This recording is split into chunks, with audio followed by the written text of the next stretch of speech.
Hello বন্ধুরা, সবাই কেমন আছে? আশা করি সবাই খুব ভালো আছো, আর আমিও ভালো আছি। দেখতে পাচ্ছ রুটি বানাচ্ছি। এখন বাজে বিকাল 5টা।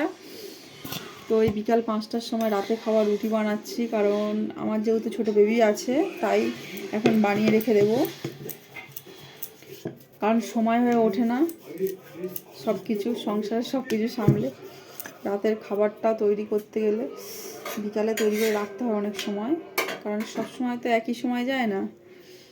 তো আজকে যে জন্য আমি ভিডিওটা বানালাম, আমার যেহেতু প্রথম বেবি গার্ল আছে, কারণ প্রথম মেয়ে আছে, তো দ্বিতীয়ত আমার কয়েক মাস হলো বেবি বয় হয়েছে, মানে আমার ছেলে হয়েছে। তো বেবি বয় যেহেতু হয়েছে, আমার ছেলে হওয়ার কি সিমটম ছিল তোমরা যদি কেউ জানতে আগ্রহী হও তো আমার কমেন্ট করে জানাও। আমি পরের ভিডিওতে সবাইকে সব কিছু বলবো, তাড়াতাড়ি জানাবে, ঠিক আছে?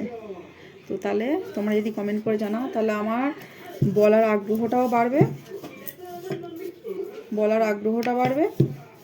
আমিও তাহলে তাড়াতাড়ি ভিডিও বানিয়ে পোস্ট করব। ঠিক আছে, সবাই ভালো থেকো, সুস্থ থেকো, টাটা।